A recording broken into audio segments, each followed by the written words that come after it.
एक 18 साल का लड़का जिसे लगता है कि अब उसकी एडिक्शंस का एकमात्र सॉल्यूशन सेल्फ इम्प्रूवमेंट है, तो अब उसने इंस्टाग्राम पे हाईली एडिटेड मोटिवेशनल पेजेस को फॉलो करना स्टार्ट कर दिया है। वो सुबह 5 बजे उठ रहा है, उसने जिम ज्वाइन कर लिया, वो वर्कआउट्स कर रहा है टाइम टू टाइम और इवेंचुअली उसको इम्प्रूवमेंट्स दिख रहे हैं।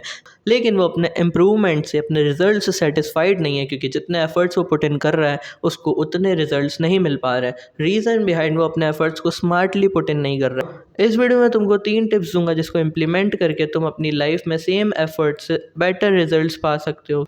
Number first tip is win the silent hours. अपने अर्ली मॉर्निंग्स और लेट नाइट्स को यूटिलाइज़ करो ऐसे कामों को करने में जो कि ज़्यादा फोकस रिक्वायर्ड है। जैसे कि तुम किसी एंट्रेंस एग्ज़ाम की प्रिपरेशन कर रहे हो, तो उसकी प्रिपरेशन या तो तुम अर्ली मॉर्निंग्स में कर सकते हो या फिर तुम लेट नाइट्स में कर सकते हो। Choose any one of them जो कि तुमको सूट करता हो। अगर मैं बोल दूँगा कि तुम्हें जल्दी उठना है और तुम्हें लेट नाइट सूट करता है तो इट मेक्स नो सेंस। तो तुम अपने हिसाब से चूज़ करना कि तुम्हें क्या सूट करता है, but make sure to choose any one of them, क्योंकि दोनों में अगर तुम सो रहे हो, जल्दी सो के लेट उठ रहे हो, तो इट मेक्स नो सेंस। इस टाइम को यूटिलाइज़ करने के लिए मैं इसलिए कह रहा हूँ क्योंकि इस टाइम पे सबसे कम डिस्ट्रैक्शंस और सबसे ज़्यादा क्लैरिटी होती है। तुम आराम से किसी भी काम पे फोकस कर सकते हो। You can choose either of them but dedicate at least 2 to 3 hours to a thing, to a work जिसमें ज़्यादा फोकस रिक्वायर्ड होता है and accomplish when everyone else is sleeping. Second thing is manage energy not just time. सबसे पहले तो अगर तुम अभी भी टाइम टेबल्स बनाते हो ना, अगर अभी भी तुम टाइम टेबल्स पे रिलाय करते हो, तो जस्ट स्टॉप डूइंग इट। तुम एक इंसान हो, अपने आप को एक रोबोट की तरह ट्रीट करना बंद करो। ये यार, अपने आप को चैलेंजेस देना अच्छी बात होती है कि ये सारे टास्क एक दिन में ख़त्म कर लेने, it is a good thing, but focusing on time table, भाई 8:15 पे तुम ब्रेकफास्ट करोगे, 8:25 तक तुम्हारा ब्रेकफास्ट हो जाना चाहिए, 25 पे तुम कहीं और जाओगे। यार, this is not what you should do. तुम इंसान, अपने आप को इंसानों की तरह ट्रीट करो। Just focus on getting work done, not the time when you are doing it. Understood. अब एनर्जी मैनेजमेंट से मेरा मतलब क्या है? तुम्हें अपनी एनर्जीज़ को मैनेज करना है। जब तुम्हारी एनर्जीज पीक पे होती है तब तुम्हें वो काम करने जिसमें सबसे ज़्यादा फोकस रिक्वायर्ड है, वो काम तुम्हें करने हैं तब जब तुम्हारी एनर्जीज पीक पे हैं। एनर्जी पीक पे तब होती हैं जब हम सो के उठते हैं।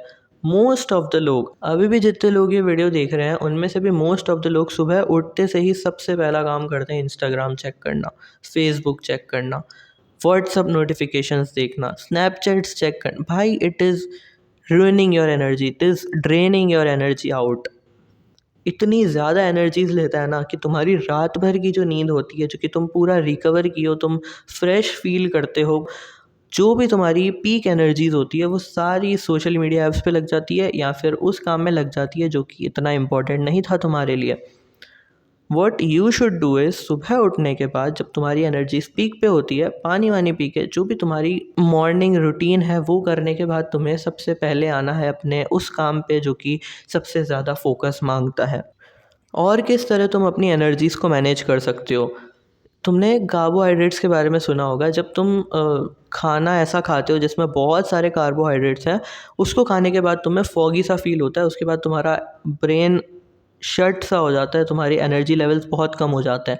अगर तुम कार्बोहाइड्रेट्स बहुत सारे खाने के बाद कुछ काम करते हो और सेम काम तुम तब करते हो जब तुमने कुछ नहीं खा रखा, तुम्हारी एनर्जी लेवल्स हाई हैं, दोनों में तुम देखोगे ज़मीन आसमान का फ़र्क होगा। सेम काम है, तुम एक मील लेने के बाद कर रहे हो और एक नॉर्मली कर रहे हो, तो जो नॉर्मली कर रहे हो वो तुम्हें वे बेटर रिजल्ट्स देगा देन वो काम जिसमें तुमने बहुत सारे कार्बोहाइड्रेट्स खा रखे हैं, तुम्हारा पेट फुल है, अभी एनर्जी लेवल्स डाउन है। दैट्स वाई मैंने बोला कि अगर तुम सेम एफर्ट्स डालते हो बट उसको स्मार्टली अप्लाई करते हो अपनी लाइफ में, तो तुम बेटर रिजल्ट्स ले सकते हो अपनी लाइफ में।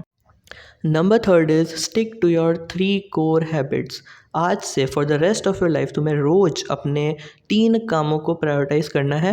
वो तुम्हारे लिए अलग अलग हो सकता है, जिसमें से 2 मैंडेटरी हैं और एक तुम्हारा पैशन। अगर तुम एक स्टूडेंट हो तो तुम्हारे लिए अपना प्राइमरी काम होगा अपनी स्टडीज़ देखना। अगर तुम एक ऑफिस गोइंग मैन हो तो तुम्हारे लिए प्राइमरी काम होगा अपना ऑफिस वर्क। उसके बाद सेकंड काम जो है जिसको तुम्हें प्रायोरिटाइज़ करना है वो है तुम्हारी fitness, because a fit body leads to a fit mind. अगर तुम फिज़िकली फ़िट होगे अगर तुम फिज़िकली फ़िट होगे तभी तुम मेंटली अच्छा परफॉर्म कर पाओगे। एक फिज़िकली फ़िट इंसान हर काम एक ऐसे इंसान से बेटर करेगा जो कि फ़िज़िकली अनफिट है। अब एक्सेप्शंस ये आ जाते हैं कि अगर कोई फ़िज़िकली अनफिट इंसान है, वो ऑलरेडी एक चीज़ में स्पेशलाइज़ किया हुआ है और उस काम में वो फ़िज़िकली फ़िट इंसान स्पेशलाइज़ नहीं है, तो वो फिज़िकली अनफिट इंसान उस काम को बेटर करेगा, डेफ़िनेटली करेगा। बट अगर तुम दोनों इंसान को कोई ऐसा काम दे दो जो कि दोनों दोनों ही पहली बार कर रहे हैं, दोनों ने कभी नहीं किया, देन डेफ़िनेटली एक फ़िज़िकल फ़िट इंसान वो काम को बेटर करेगा। अब तुम्हारे प्राइमरी वर्क और फिटनेस के बाद जो तीसरा काम तुम्हें डेली प्रायोरिटाइज करना है इज़ योर पैशन और वी कैन से स्किल। अपने पढ़ाई के अलावा, फिटनेस के अलावा जिस भी काम में इंटरेस्ट आता है, दिस में B dancing, singing, playing guitar, playing any instrument, कोई भी तरह की हॉबी अगर तुम्हारी है, तुम्हें डेली उस पे थोड़ा थोड़ा वर्क करना है। एक ऐसी स्किल, ऐसा पैशन जो कि तुम्हें अभी या फिर इन फ्यूचर कैपेबल हो तुम्हें एक अर्निंग सोर्स प्रोवाइड करने का। इसके बेनिफिट्स ये होंगे कि एक तो तुम अपने वर्कोहॉलिक एनवायरनमेंट को एस्केप कर सकते हो through your passion, through your hobby, और एक स्किल डेवलप कर सकते हो। और तुम्हारे पास एक अपॉर्चुनिटी रहेगी कि तुम्हारी एकेडमिक्स को छोड़ के तुम कहीं और भी अचीव कर सकते हो। तुम और जगहों पे अकम्प्लिश कर रहे हो गोल्स, तुमने यहाँ बनाए, तुमने वहाँ बनाए, तुम हर जगह अचीव कर रहे हो and you will have a sense of proud for your self.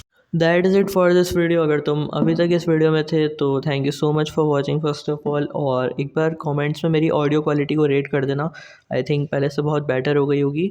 और क्या इम्प्रूवमेंट्स मैं कर सकता हूँ अपनी वीडियोज़ में, वो भी तुम कमेंट्स में बता सकते हो मेरे को। Thank you so much for watching.